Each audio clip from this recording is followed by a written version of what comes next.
Y hoy día nos acompaña el doctor Danny Glick.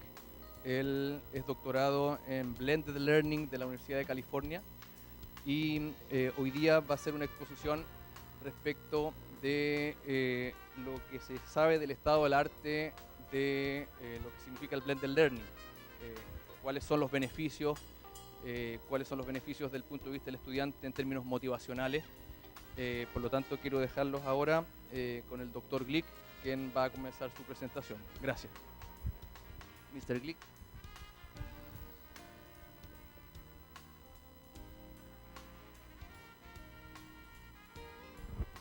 Okay, let's get started.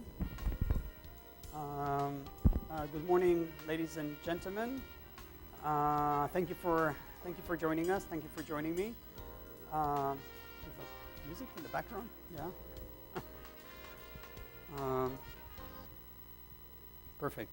All right. So, good morning, ladies and gentlemen. Thank you for joining me. My name is Danny Glick. I'm the director of pedagogical implementation at EduSoft, which is a company specializing in developing educational software. I'm also a researcher at the University of California, where we conduct research on how to effectively integrate technologies into the classroom. And today, ladies and gentlemen, we're going to talk about how to increase student motivation in computer-enhanced, in computer-based learning environments. We're going to talk about student motivation, how to motivate students, all right? We're going to discuss the principles for creating a motivating learning environment, and we're going to use the EduSoft platform. I'm going to show you how you can use the EduSoft platform to increase student motivation, all right? And I'll be happy to answer any questions you may have about student motivation, about how to integrate technology into the classroom, all right? So let's get started. How would you, ladies and gentlemen, how do you define motivation? What is the definition of motivation or student motivation? How do you define motivation? What is student motivation?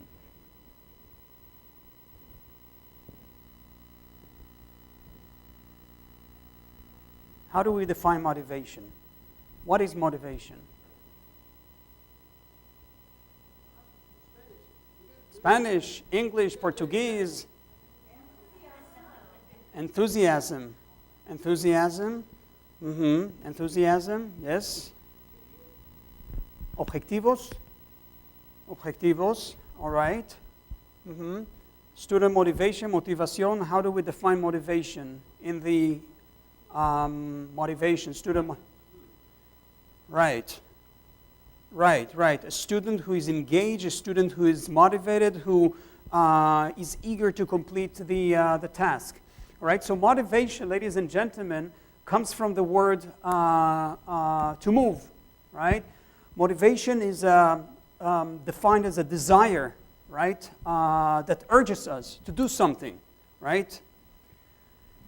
In the context, in our context of, language acquisition, language learning, motivation is refers to students' active engagement and participation. Active engagement and participation. All right. So if students are engaged, right, if they're willing to participate, they are motivated. All right. Now there are two types. There are two types of motivation. Right. The first type of motivation is internal. The second type of motivation is external. What is the difference between internal and external motivation? What is the difference between internal and external motivation? What is the difference between?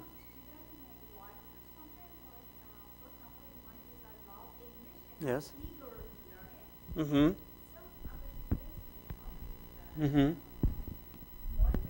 Right.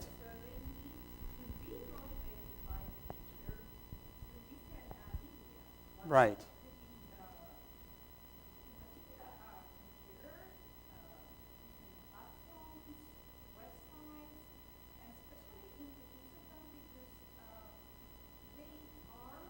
Mm-hmm. Right, right.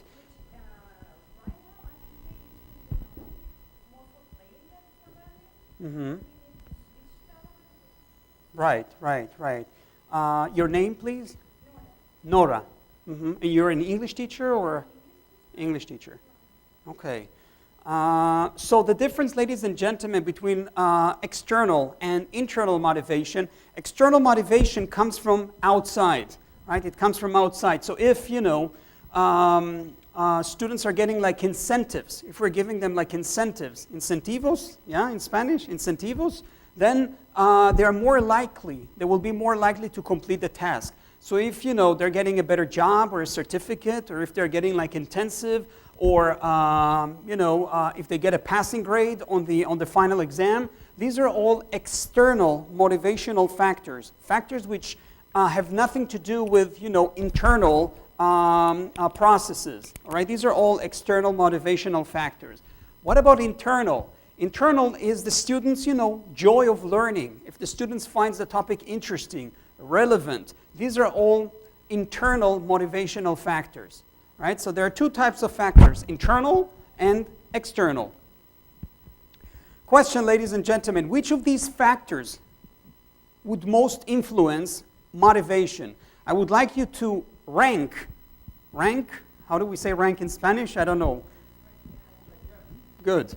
So I would like us to rank those motivational factors from being, let's say, the most influential, right, the most important, to the least important, to the least influential.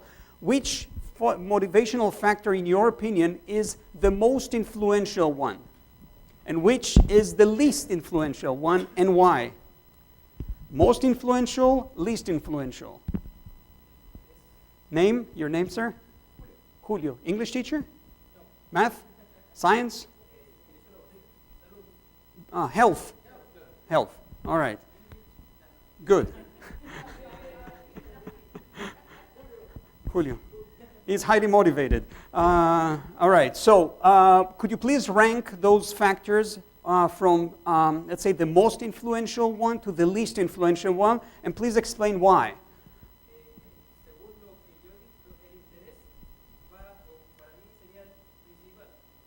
Interest is the most important influential factor. Uh-huh. Menos? Uh-huh.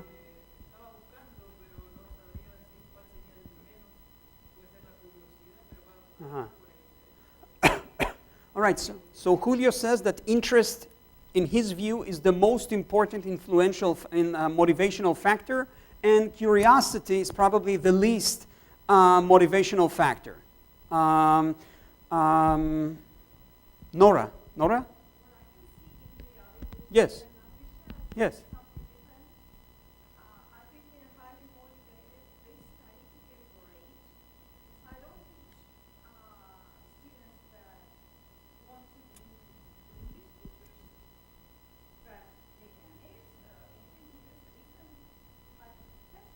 Mm-hmm. Yeah. Right.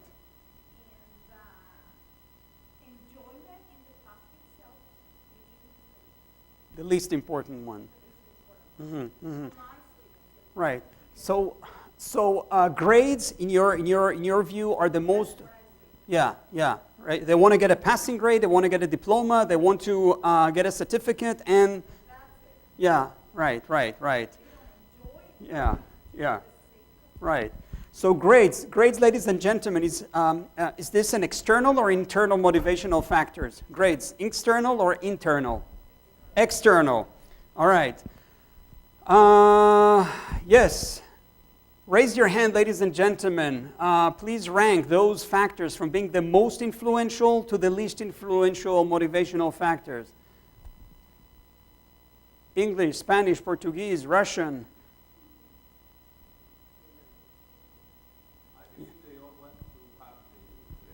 Uh-huh. Normally they don't get enjoyment. Mm-hmm. Mm-hmm. Right. They do have enjoyment and also get the very Mm-hmm. Yes, your name, sir? Daniel Moraga. Daniel Moraga. All right, so grades getting a certificate. These are all external motivational factor.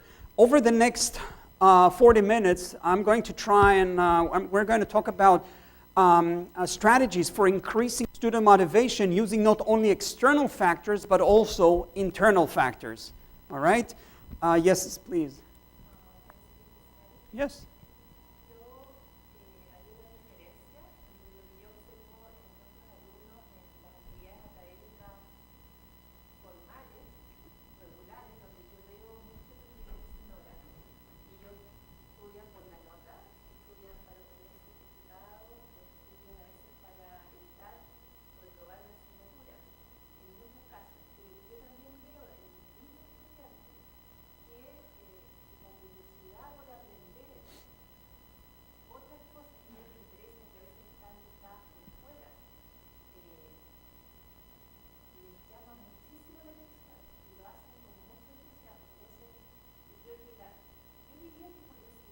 Mm-hmm.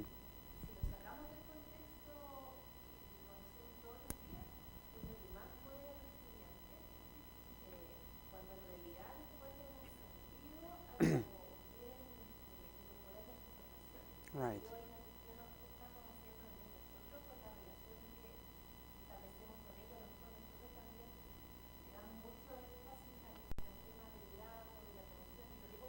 Mm-hmm. Sure. Sure. So curiosity, right? Curiosity, right? Curiosity, is the most important motivational factor in your opinion. All right. Curiosity, which is an internal motivational factor. All right. Good. Your name? Vesna. All right. Thank you, Vesna. So, ladies and gentlemen, this is a theory, a motivational theory. It's called the 6 C's of motivation. Why is it called 6 C's of motivation? Because those motivational factors start with the letter C. All right? So, this theory, right, it's called the 6 C's of motivation. Right? In order to motivate our students, ladies and gentlemen, our courses, methodology, pedagogy should be aligned or should reflect those 6 C's of motivation, right? We don't expect you're not expected to fulfill all 6, right? Or to promote all 6 motivational strategies, right? But you should, focus at least on the first 4 motivational factors or strategies. All right? So this is a theory called the 6 C's of motivation, which promotes motivation, student motivation, using those 6 strategies. I'm now going to show you, right, how we can achieve or how we can promote motivation using this theoretical framework. All right? So the first one is choice. What do we mean by choice, ladies and gentlemen? What do we mean by choice? What is choice? How do we define choice? Alternatives. To carry out something, alternatives, giving options, alternatives to students, more than one options to choose from. Let's look at the definition, at the, let's say, official definition. Giving students choices, alternatives, promotes intrinsic, internal motivation. We don't need to decide for our students, ladies and gentlemen. Students and teachers should be working together, right, as partners, right, as partners. We should give our students options to choose from. And, the choices should be, as much as possible, relevant to our students' interests, values, feelings. Do we need to translate this into Spanish or, Ivan? Translation, Spanish, or no translation for the non-English speakers here? Do we need to translate this? Yeah? You want to be our translator, or, yeah? Yeah? Yeah, if you can translate the definition maybe, or, because I think that there are some non-English speakers here. If you can translate the definition of choice, what do we mean by choice? La traducción que nos da de elección, or choice, es para promover la motivación intrínseca que tienen los alumnos, haciendo que sean relevantes para ellos a través de los sentimientos como se dice, a degree of enjoyment, que sería que lo pueden disfrutar, o por valor, obteniendo conocimientos. Right? The teachers and the students, right, are in a way, are partners, right? Are partners in this learning process, in the learning process, right? We should give our students choices or options to choose from, all right? So, for instance, let's say if I'm an English teacher, if I teach English, if I'm a language teacher, right? And if I want my students to write a composition or to write an essay, right? I can give them a few topics or a few options to choose from. I don't need to dictate to them, or I don't need to tell them, right, what the topic, or I don't need to give them one topic. I need to give them a few topics, a few options to choose from, right? If you like sports, if you're a sports fan, write a short article or a passage about your, your favorite team, basketball team, football team, right? If you're, let's say, a nature lover, then you write a short paragraph about, the wonders of the world. So you need to give students a few options to choose from. Sergio. Ok, bueno, él dice que este proceso de aprendizaje tiene que hacerse a la par entre el alumno y el profesor. Entonces, una forma de darles elección al alumno es que si es que se les da un trabajo, pueden tener la elección de sean ciertos temas. Por ejemplo, si algún alumno quiere escribir sobre básquetbol, sobre fútbol, sobre algún tema de interés de ellos, para que sea una elección para ellos y de que esta motivación que ellos tengan sea de forma intrínseca. All right. Now, these guidelines, this theory, ladies and gentlemen, applies not only to language teachers, but, also to science teachers, math teachers, also the gym teacher. It applies to, all disciplines and subjects. So if, let's say, you're a math teacher, all right, you teach math, all right, and if you want your students to, to practice solving problems or exercises, right, you can give them a few options to choose from. All right, to practice, or to solve problems using or having them, choosing different options or giving them a few options to choose from, okay? Or if you teach, biology, all right, then you can, again, give them a few topics to choose from, all right? So choice is the first aspect, is an important aspect in the, which can motivate, which can boost student motivation, giving students options to choose from. Okay? Let's look at the next one. The second motivational factor is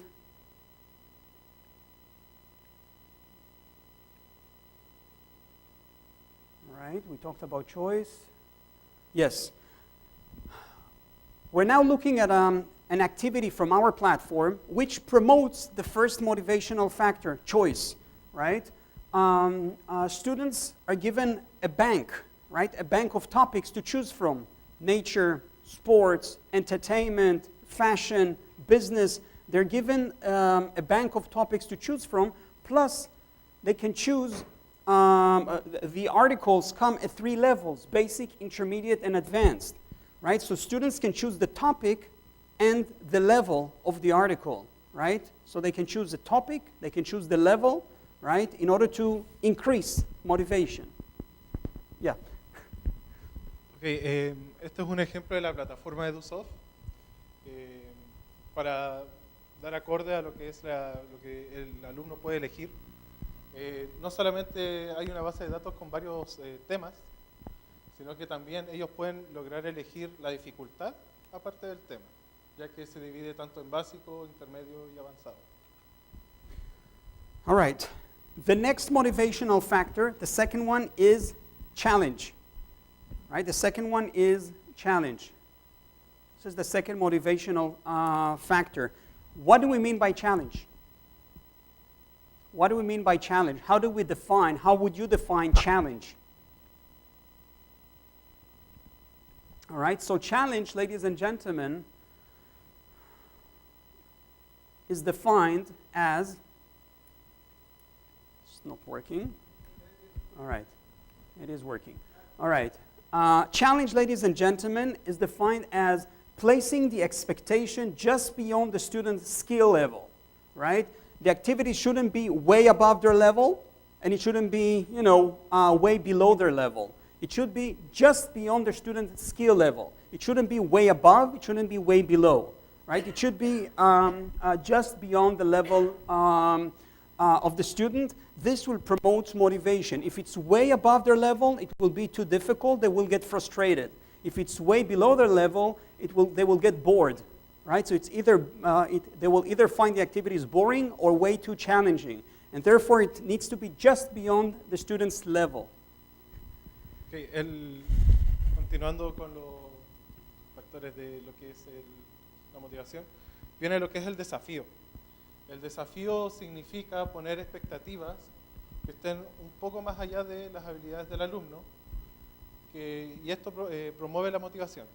Pero a su vez tampoco puede estar ni demasiado lejos de las habilidades del alumno, o sea, exigirles más de lo que pueden, ya que podría producir frustración, y tampoco puede estar debajo de las habilidades del alumno porque pueden llegar que se aburran, de que sea demasiado fácil.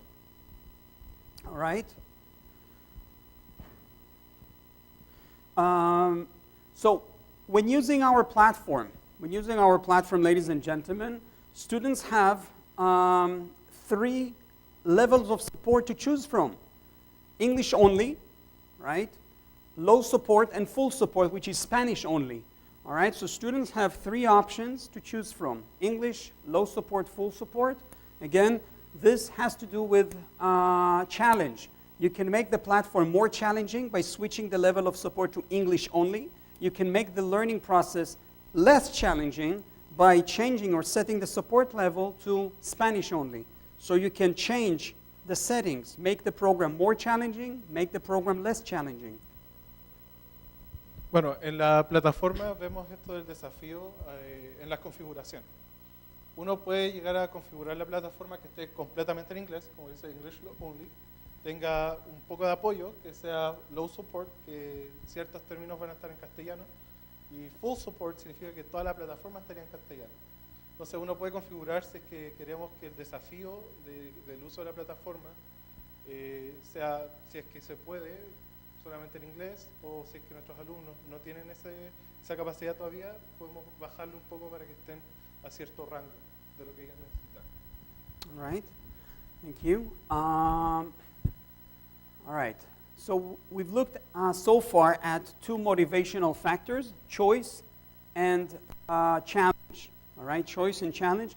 We're now going to look at the 3rd motivational factor, which is control. What do you think control means in this context of student motivation? What do you think control means? What do we mean by control in a learning process? Yes. Sorry? Guide. All right. So let's look at the definition. Let's look at the definition of control. Giving students the ownership, right? Students have to be part of the decision-making process. Students have to be part of the decision-making process, right? If they have control, if they are part of the decision-making process, they will be more committed. They will be more committed because they were part of this process. If you, the teacher, in full control, right? If students are not part of the decision-making process, right, they will be less committed, all right? They will be less motivated. So giving control to your students, right, if they're part of the decision-making process, they will be more committed. Bueno, continuando con el control, quiere decir más que le permitamos a los alumnos ser parte del proceso de toma de decisiones, ya que al entregarle este control también se hacen responsables de y se sienten responsables y motivados por ser parte del proceso. Y ellos toman esta responsabilidad, ya que ellos también decidieron en lo que ellos van a ver. Right? Yes, sir. I have a question. In your experience, how do the students feel about the platform that you are going to show us? I mean, the same platform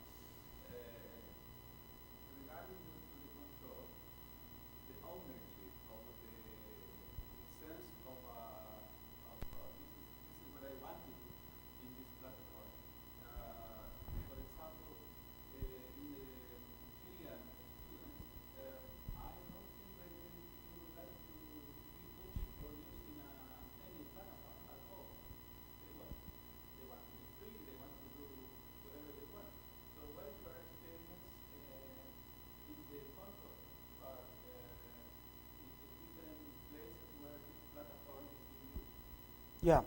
I'm going to show you the findings. I'm going to share with you the findings of a research study that we conducted in Latin America with 58,000 students, almost 60,000 students taking online courses for 10 years. So I'm going to show you the results of this of this project, where we compared the motivation, the experience, the persistence, and the test scores of 60 or 58,000 students taking blended courses versus students taking the same course face-to-face.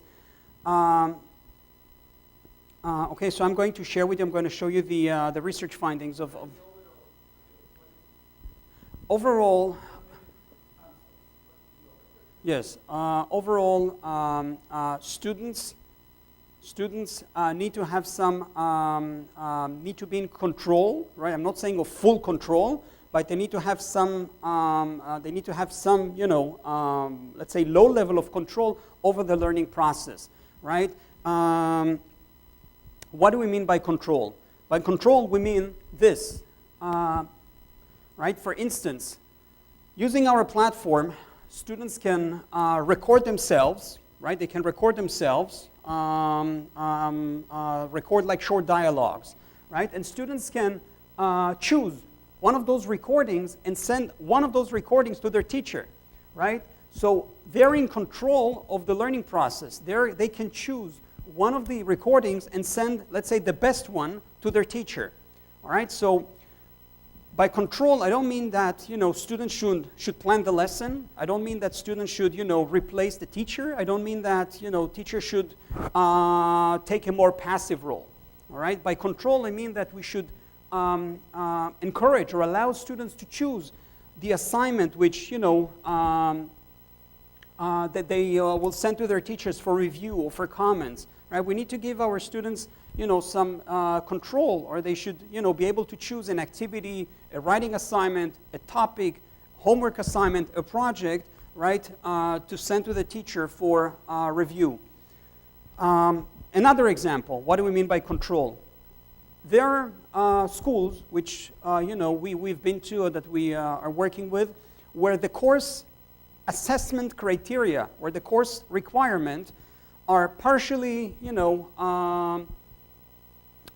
decided by the students. In other words, if let's say, you know, we're giving grades to students for participation, homework, projects, and let's say the 2 exams, right? We can, together with the students, decide or agree on the, let's say, assessment criteria, all right? If we give students control, or if they're part of the decision-making process, they will be more committed.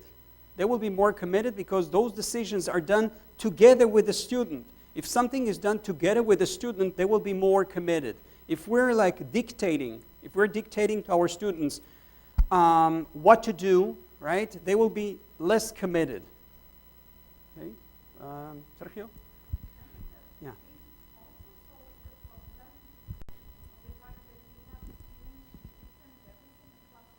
Correct. Mixed ability groups.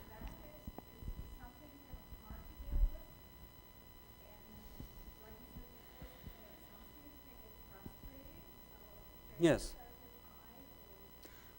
Yes. Just one thing I would like to add, which goes back to your question. Control. Again, we don't need to be, you know, we can give, you know, a certain level of control to our students, right? Obviously, you know, the teacher should be the main, you know, he should plan the lesson, but I mean, we can give students a certain level of control. For instance, when doing group work or pair work, you can allow students to choose, right, the partner that they, you know, work with, all right? Instead of you telling, you know, Pedro, hey, Pedro, you work with Melissa, you can tell Pedro, look, you can work with Melissa, with Jorge, or with Pedro, or whatever, right? You can give them a few options, or they can be part of the decision-making process, all right? Yes, back to you, Nora. Yes.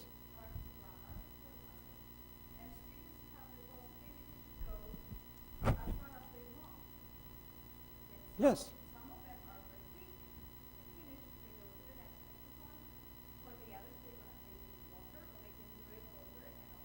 exactly, exactly, exactly.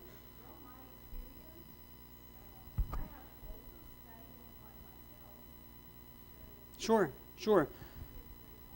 Yes, by control I mean, allowing students to check their answers, allowing students to compare their answer with the correct answer, allowing students to repeat an exercise, allowing students to, retake the, let's say, or resubmit the project, or resubmit the writing assignment, all right? Giving them the option of improving, right? Of, checking their homework, of comparing their homework with, homework assignment done by, by someone else, all right? Yes. Ok. Cuando hablamos de control, no significa que el alumno tome todas las decisiones que ocurren en el curso, sino que tengan ciertos grados de toma de decisiones en el proceso. Podría decirse, como ejemplo, como el Dr. Glick, negociar los porcentajes de las notas. Podría ser una forma de darles control. Es decir, participación en clase equivalga a un X porcentaje de la nota final. O que también tengan la posibilidad de que, entregar un trabajo y volver a entregarlo si encuentran que el trabajo anterior estaba mal, antes de que se cumplan ciertas fechas, obvio.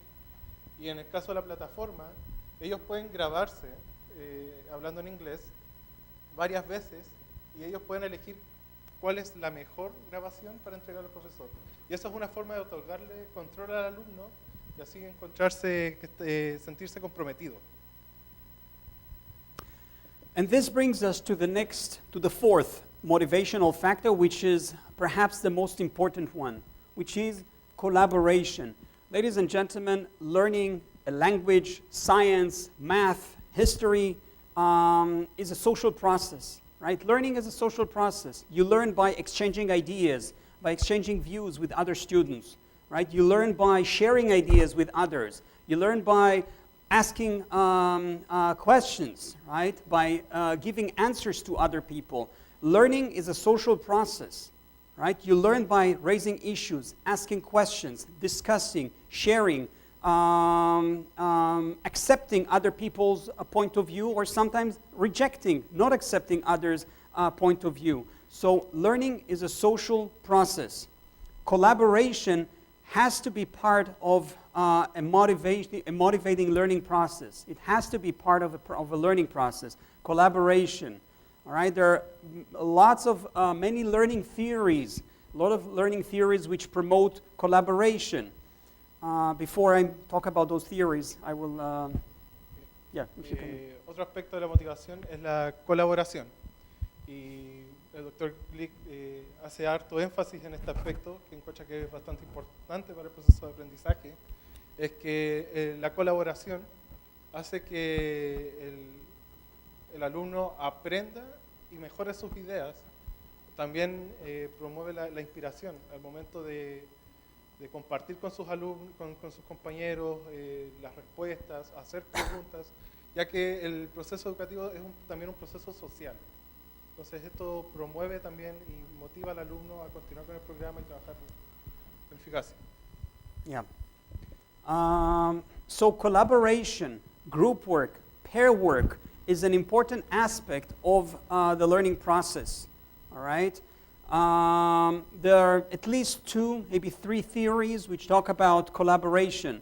The first one is, I don't know if, the first one is called constructivism, right? Constructivism or social constructivism, right? A theory which says that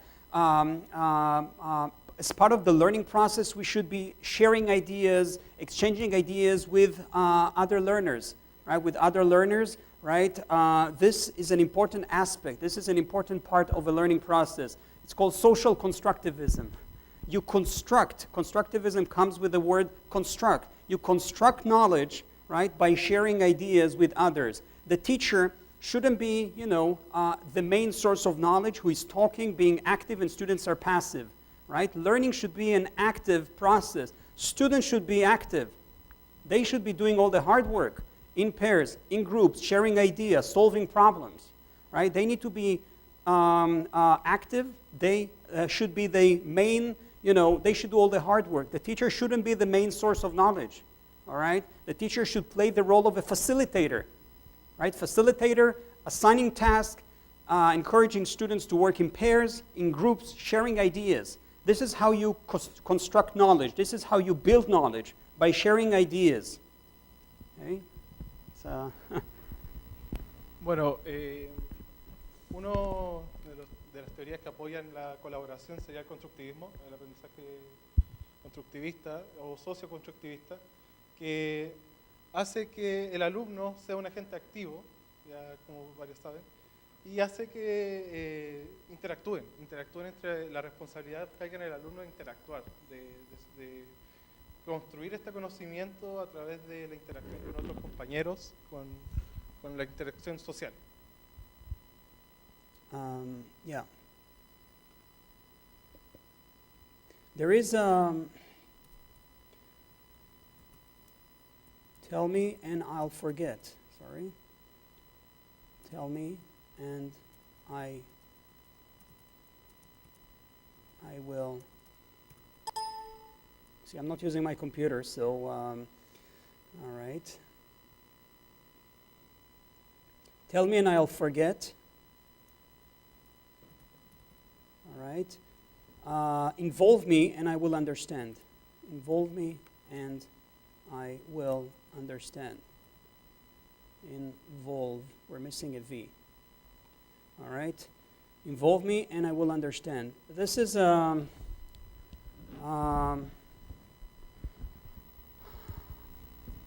think a quote from Benjamin Franklin, right?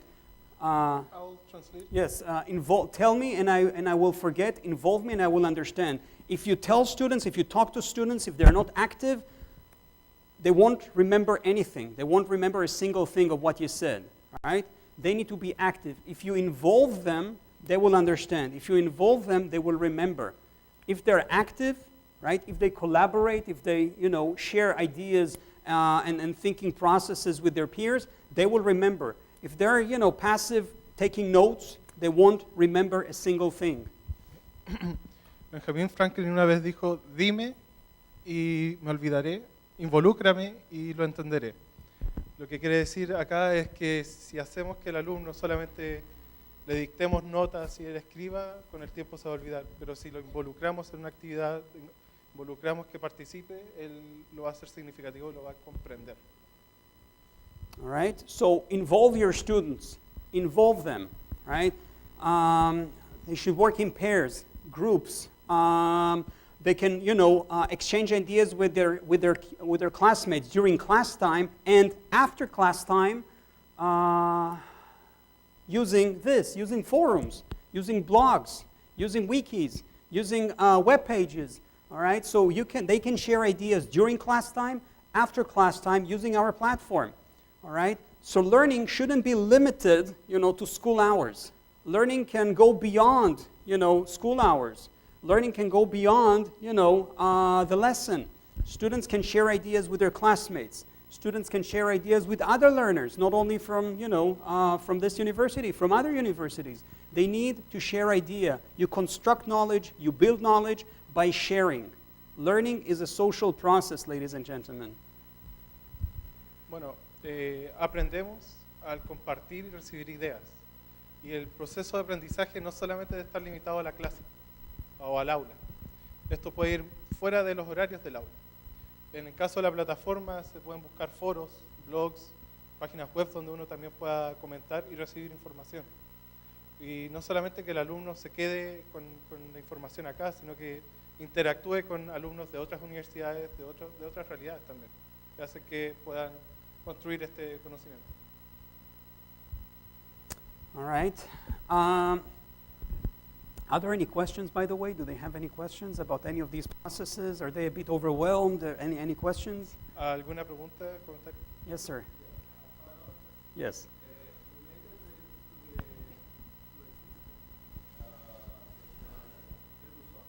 Correct. I understand that it's better for learning one of the most powerful learning tools is the collaboration.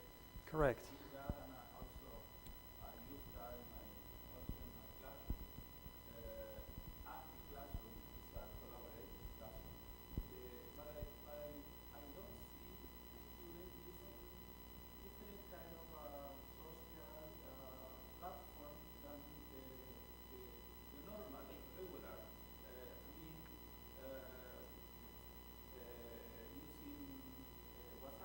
Mhm.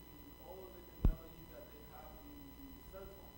If you tell them that they have to use photos in a Microsoft, Mhm. I'm not sure that they're going to probably they go by WhatsApp and Yeah. they will make I mean, Sure. they will use another Yeah. ways, Yeah. normal, regular ways. Sure. Sure. So my question is, how do you do for them to use your system for collaboration? Sure, sure. Well, first, we have a mobile version. I mean, the platform has two versions, a computer-based course and a mobile-based course. So we do have, collaboration tools and, which can be accessed from their smartphone or from their mobiles or from their tablets, from iPads, all right? Second, our platform is used or should be used for educational purposes. All right, so we can connect your students with other EduSoft learners from across the globe. I was in Taiwan 3 weeks ago. I had a workshop in Taiwan, and they would, they never had any contact. They have little contact with, Latin students. They would be very happy, right? They will be very happy to communicate with your students.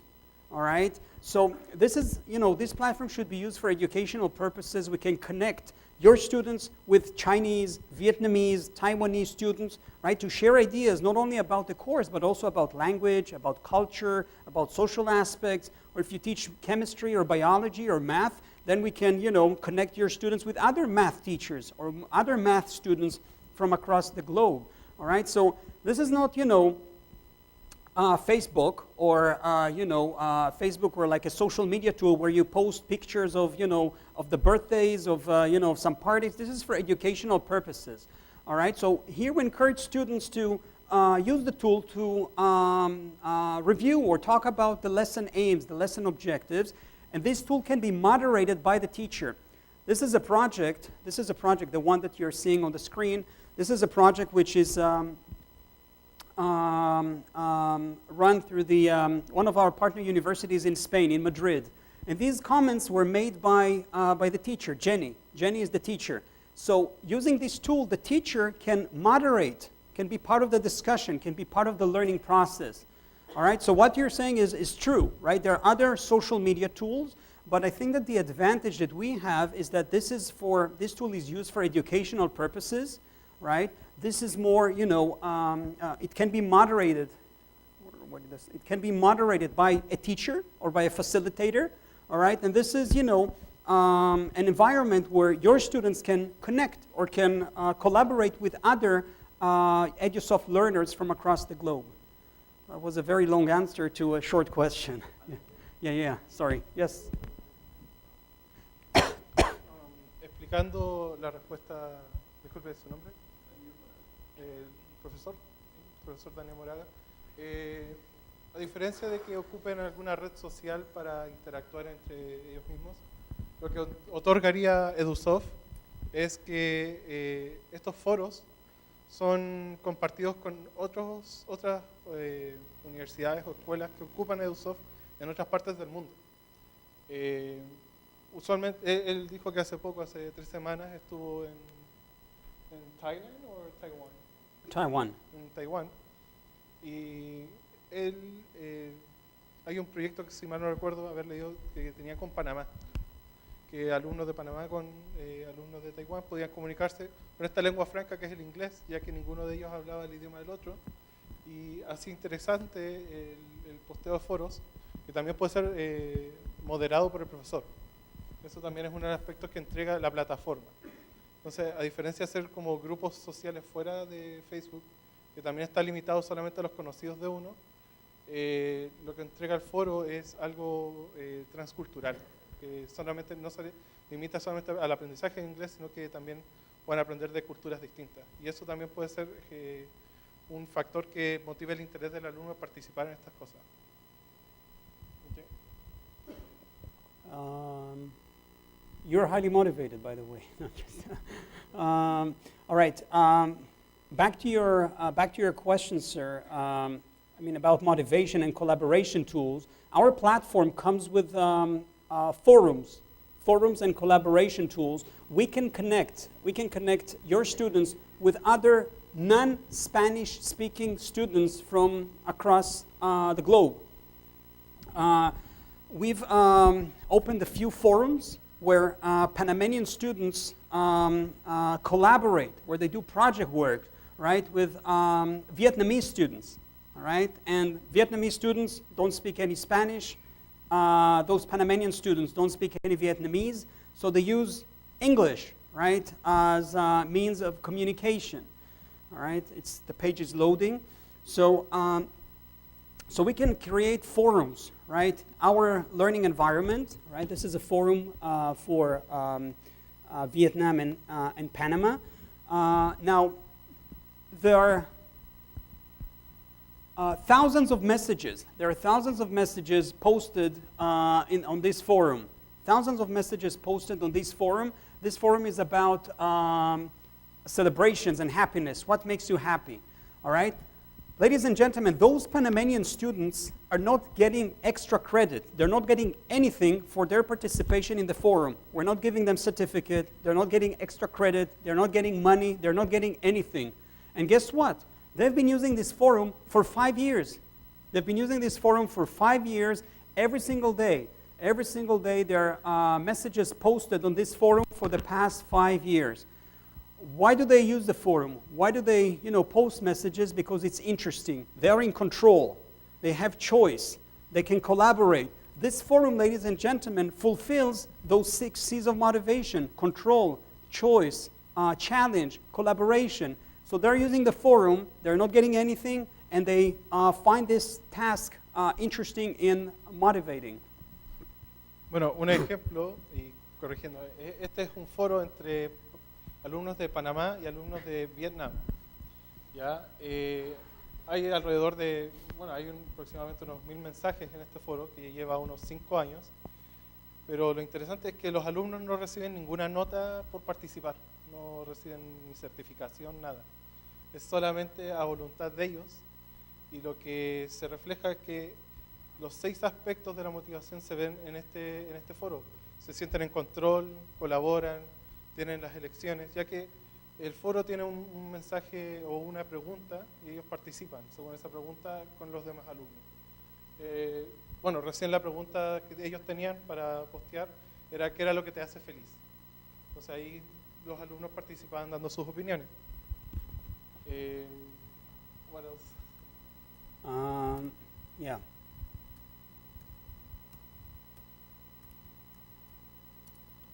All right. So collaboration, ladies and gentlemen, will definitely increase student motivation. All right. Let's look at the next motivational factor. Consequences. What do we mean by consequences?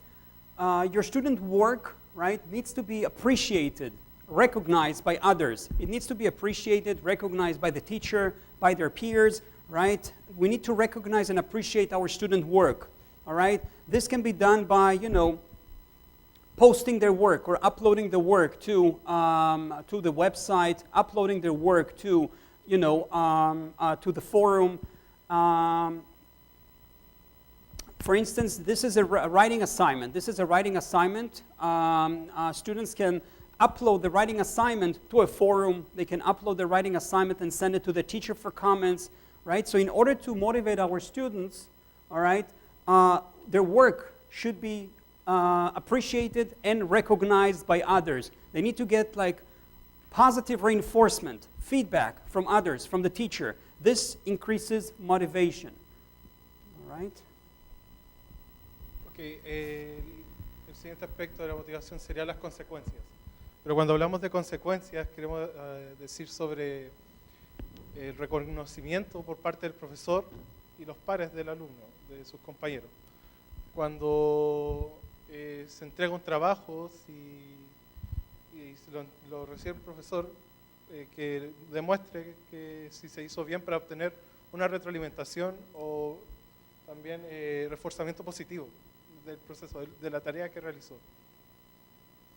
Correct. Yeah. Positive reinforcement. All right. So, ladies and gentlemen, going back to the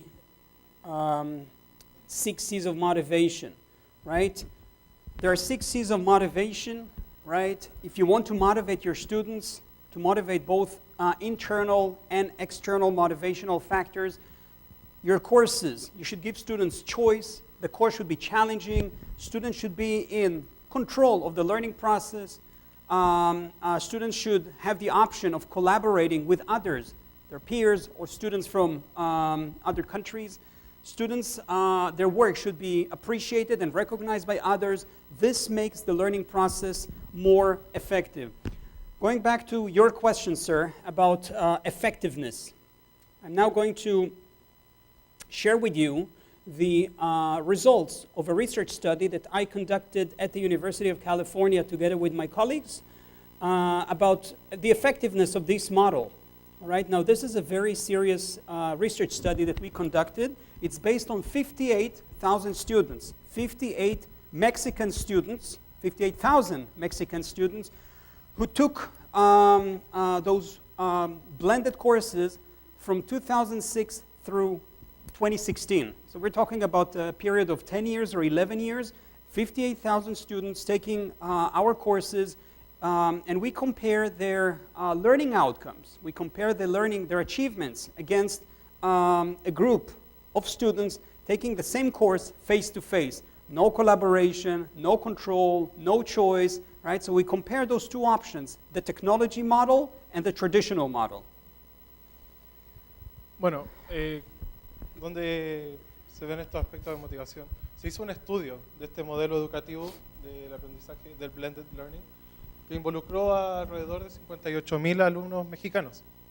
En este estudio, que parte en el año 2006 y termina en el año 2016, se midieron los logros, las metas que se querían cumplir, y también se hizo un estudio comparativo con un curso que solamente mantenía el sistema tradicional, solamente era asistir a clases cara a cara. So the findings of our research, ladies and gentlemen, shows a few things. First, it shows that the blended group, they did significantly better than the traditional group. All right, this is the first finding. Second finding is that in terms of persistence, I don't know how you say persistence in Spanish, persistencia. Students in the technology group, right, showed higher levels of persistence, right? Many of the students of the control group, in the technology group, completed the course. There were high completion rates. So it was more effective both in terms of scores and in terms of completion. Bueno, en los resultados de este estudio, primero, encontraron que los alumnos que participaron en este modelo que es blended hicieron significativamente mucho mejor que los alumnos que mantuvieron el sistema tradicional. Y segundo, es que aquellos que ocuparon esta herramienta tecnológica persistían mucho más que cualquier otro alumno que no estuviera en este programa. Eran mayor la cantidad de los alumnos que completaban el curso a comparación a los otros alumnos. All right, and finally, we also measured we did like a cost-benefit analysis or cost-effectiveness analysis, and what we found was that students in the technology group, this group was more cost-effective, which is an important factor for decision makers, right? You can reach more students. You can reach more students, right, with the same, without hiring more teachers, without investing in human resources. The same amount of teachers can reach more students. Y el tercer hallazgo tiene que ver con la eficacia y el costo de la implementación de esto. Ellos encontraron que la misma cantidad de profesores alcanzaban mayores grupos de alumnos que el sistema tradicional, que necesitaría contratar mucho más profesores para mantener, digamos, el mismo alcance o el mismo manejo de grupos de las cantidades de los alumnos. All right, and this brings us to the last slide, right? Last slide. So to sum up or to recap, ladies and gentlemen, a motivating learning process, right? A process where, we motivate or we increase student motivation, internal, external, should follow these or should fulfill these guidelines, right? Goals, the learning goals should be achievable. It shouldn't be way above the student level or way below the student level. It should be, goals which students can reach, which students can achieve, all right? We should provide detailed guidelines and detailed assessment criteria, right? Students need to know, right, how they're going to be assessed on, or how they will be assessed, right? We need to share with them. We need to share with them the course assessment criteria. Again, our students are our partners. We shouldn't be hide anything from our students. Show them the course objectives. Show them the course assessment criteria. This needs to be shared with the students.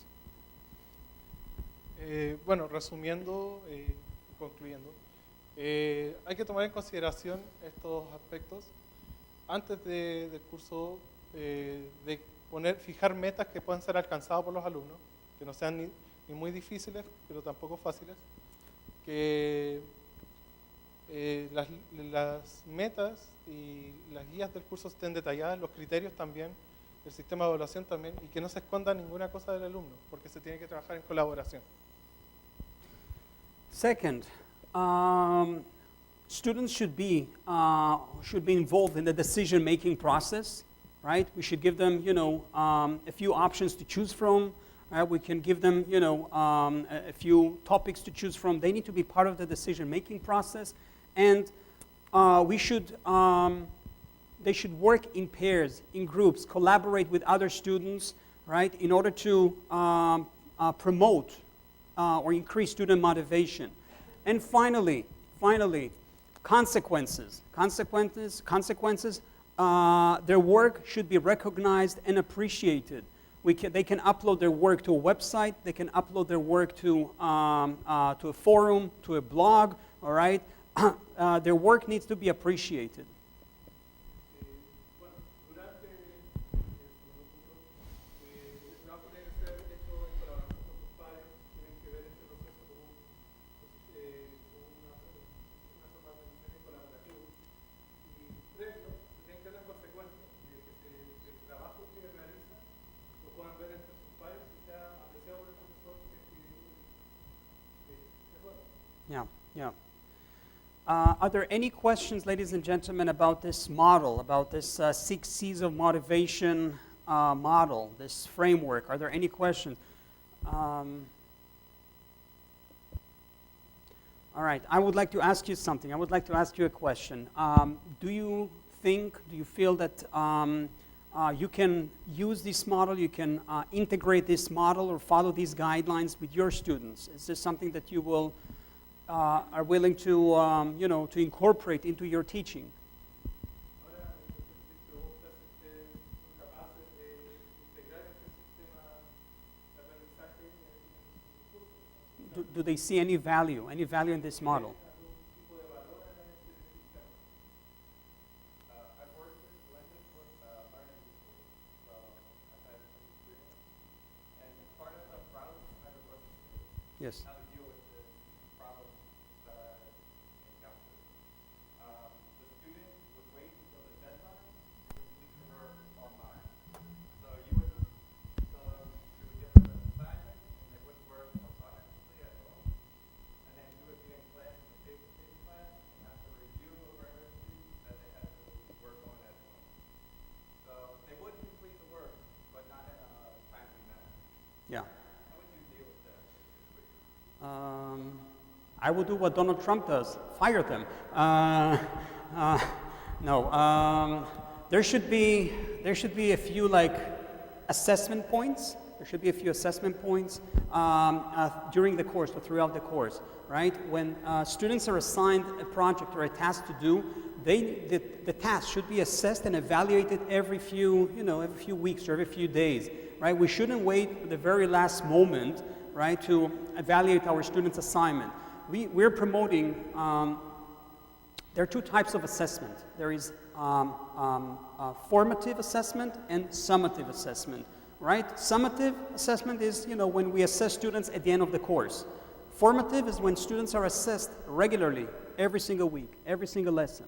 So we should be promoting a more formative, right? Formative assessment, right? So if there are any issues, if they're struggling, if they're having any problems or questions, we should be able to identify those issues, right? Before they, before they become major.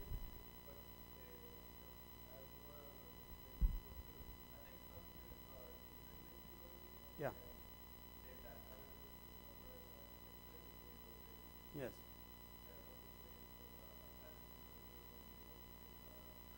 Correct. Correct. And therefore, in order to make the learning process more effective, right? In order to make the learning process more effective, students, right? Students, we should give students control over the learning process. Learning should be done in pairs or small groups. For instance, what do you teach? You teach, you're an English teacher? English. All right, so for instance, when doing an assignment or an essay, all right, we can ask students to peer assess or peer evaluate their students, their peers' assignments, right? So we don't need to wait for the very last moment or for the end of the term or end of the semester to review their assignment. Maybe every few days, every few weeks, we can ask students in pairs to give feedback to their students, to their peers' assignments, right? So this promotes collaboration, students working in pairs, control their marking or their grading or assessing their peers' work, challenge, it is challenging, right? Where we're asking students to do something which is, above their level, marking papers or providing feedback. This model, right, this approach, peer work, group work, peer assessment, peer evaluation fulfills, right, or promotes some of those 6 C's of motivation. All right, so yeah, students should be assessed regularly. We should be promoting a more formative approach or formative assessment tools. Students should peer assess or peer evaluate their work. All right, they need to be part of the decision-making process. Yes, sir. Bueno, en resumen, la problemática que presentaba el profesor era que los alumnos usualmente esperan a la fecha límite para entregar las cosas. Y bueno, es una como realidad que se puede ver. Ahora, lo que dice el doctor Glick es que podemos hacer que el proceso sea un proceso formativo, que para evitar eso, que a último momento entreguen las cosas, que las tareas o los trabajos se trabajen de forma colaborativa, de que sean evaluados por los pares durante el proceso y las etapas antes de la entrega del trabajo o del proyecto, para así hacer que por obligación va a tener, o por compromiso, va a tener que trabajar durante todo este proceso y no solamente entregarlo a la última fecha y terminar con el curso. Yeah.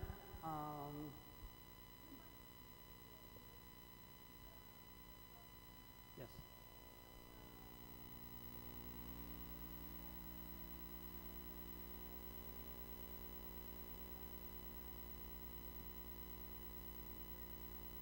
Mm-hmm.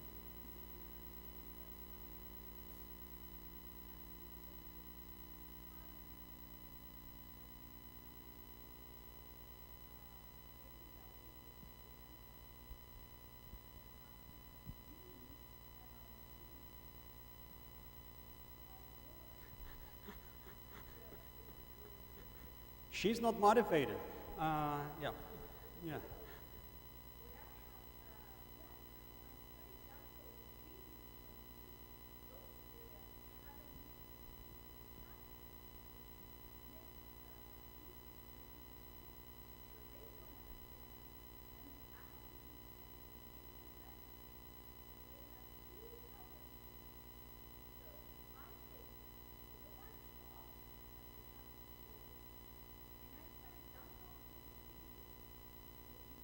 Mm-hmm.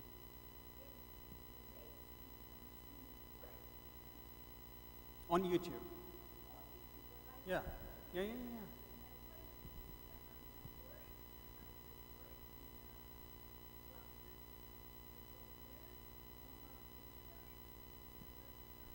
Yeah.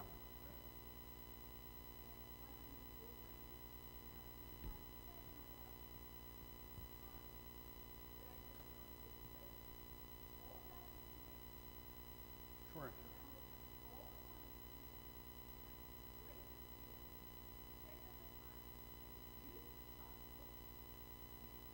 Yeah. Yeah. Yeah. Yeah. Yeah. Agree. I mean, yeah. Yeah.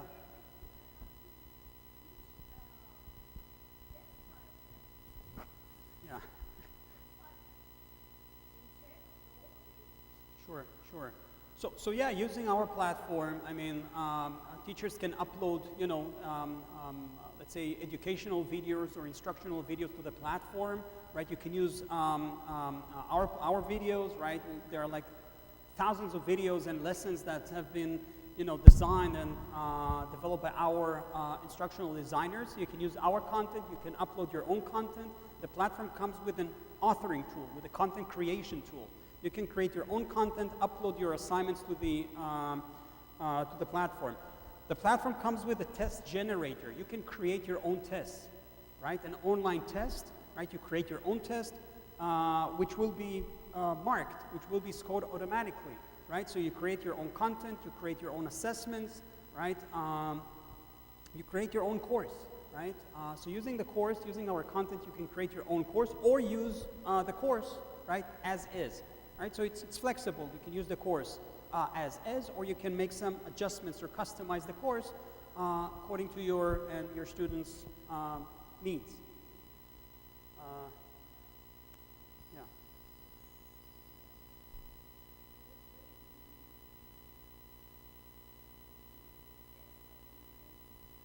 Yeah. Yeah. Absolutely. Again, the platform comes with absolutely. What you just said, I mean, going online, looking for, additional resources, this has to do with control, right? Students are in control of the learning process. They go online, looking for, additional enrichment, remedial, or whatever work. This has to do with control and constructing meaning. They're looking for meaningful, interesting, engaging materials, okay? Questions? Yes.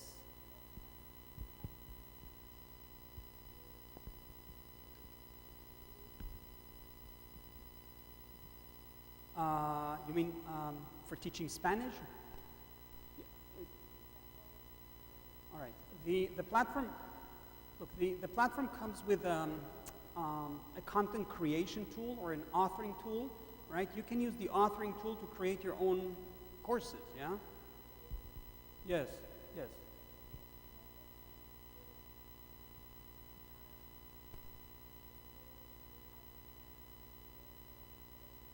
Yes. Absolutely.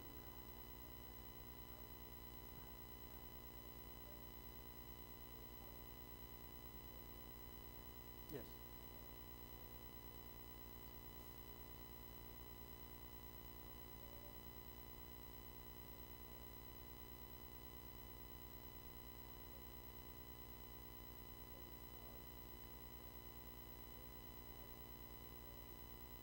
Correct? Yeah. Sure.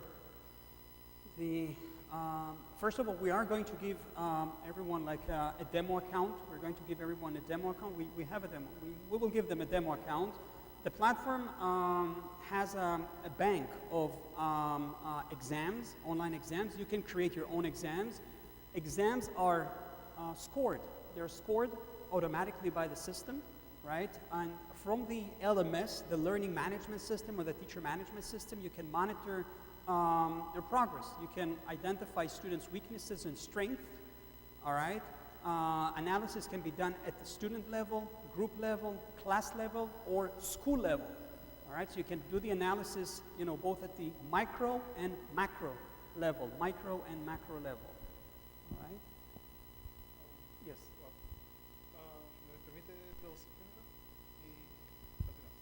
Lo que decía la profesora Desmas,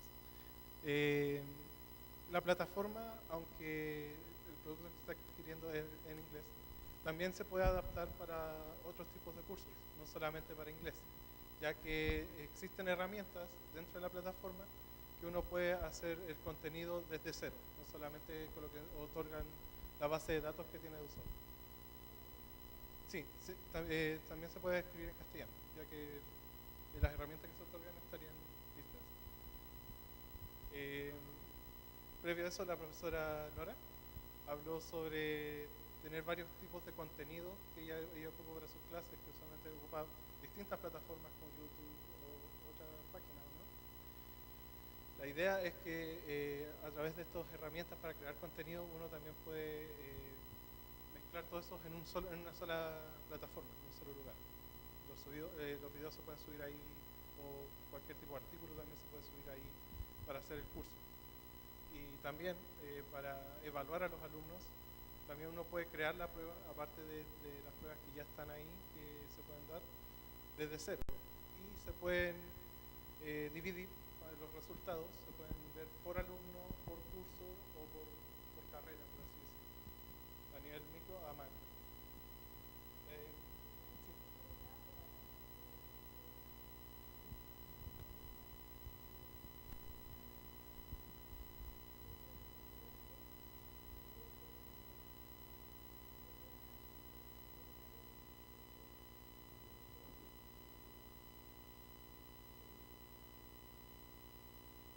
Bueno, yo ya he ocupado la plataforma. Uno puede tener un texto, después de que leen el texto, hay preguntas cuando uno va avanzando en el curso. Entonces uno puede leer el texto, ver las preguntas al tiro y eso le llega al profesor. Eso puede ser una forma de retroalimentación para el profesor. Okay. ¿Alguna otra pregunta?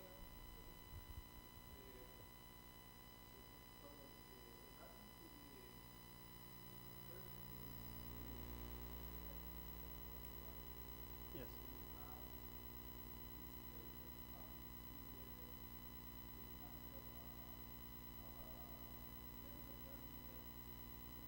Yes, I mean, there is this large-scale, long-term, campus-wide project that we conducted. I mean, it's myself together with the senior university professors from California. We conducted a 10-year research study based on 58,000 students. All right, it's one of the largest research studies ever conducted in Latin America. 58,000 students. All right, taking blended courses versus traditional courses over 10 years, and the research findings, clearly show that the blended courses were better than the traditional courses. That's one. Second, we're implementing a national project in Peru. A national project, 600,000 students, over 500,000 students, are using our platform, right? These are public schools in Peru. 4,000 teachers, 2,000 schools, 600,000 students have been using our platform for 3 years. And they use the platform as their main course of study, as their official English language curriculum.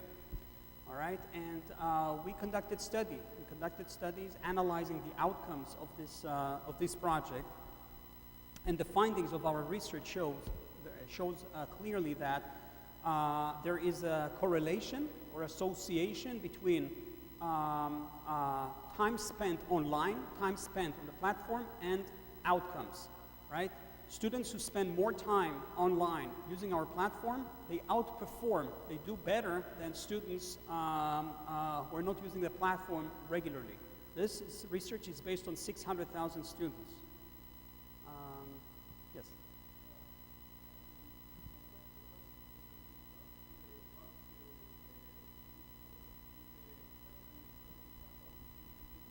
Oh, British Council, yes.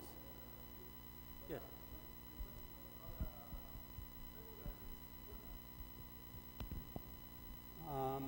About the regular what, sorry?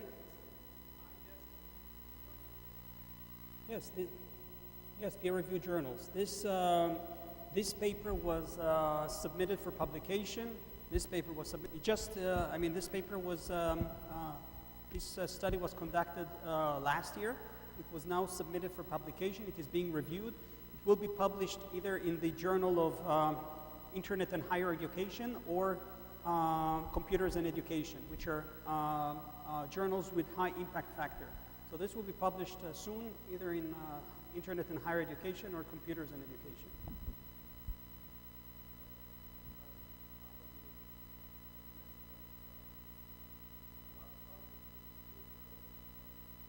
As I said, this paper, the Mexico project, was submitted for review for publication. I mean, it was submitted for publication. It is being reviewed. It will be submitted or it will be published within a few months. It is now going through a review process. Yeah.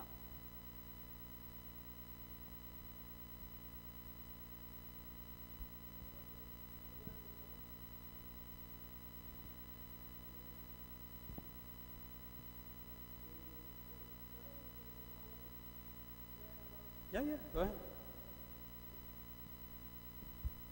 El interés fundamental, distinguidos colegas y colaboradores de esta charla por parte del Dr. Glick es que la universidad y específicamente la Dirección de Docencia está muy interesada en llegar a una implementación de la plataforma de USOFT, porque para nadie es un misterio que dentro de la reformulación curricular de todas las carreras que tenemos en la universidad, un valor agregado, si queremos mirar el futuro próximo, es que todos nuestros egresados se puedan comunicar en inglés de forma eficiente.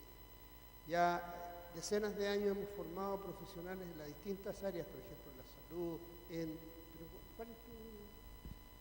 Salud. Salud también. Está bien, ayer compartimos. También tenemos en Derecho, en fin, bueno, todas las áreas de Ingeniería, que no le gustan ahora. No, la lectura, sí. Sí. Pero bueno, ahí está el punto. Nora, pero ahí está el punto. ¿Cuántos de los alumnos de Ingeniería son capaces de presentar paper o de ir a congresos, por ejemplo, y hablar en inglés? Ingeniero.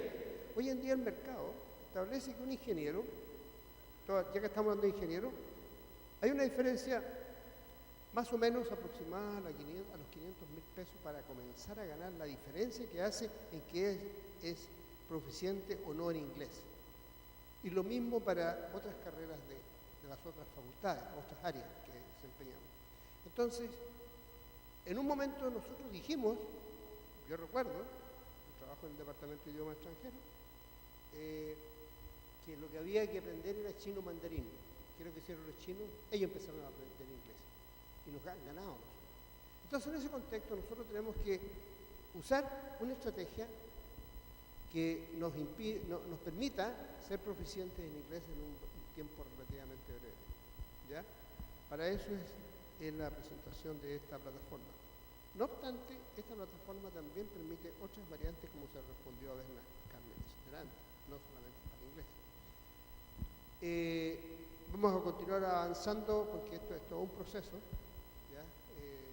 Para poder hacer concreto este hecho. Mientras tanto, yo les invito a seguir participando, les agradezco su presencia y les invito a que compartamos un café con algunos dulcecitos, con algunas cosas para animar la mañana. ¿Ok? Gracias. Gracias. Thank you very much. Thank you. It was a pleasure Thank you very much. to have you with us. Thank you.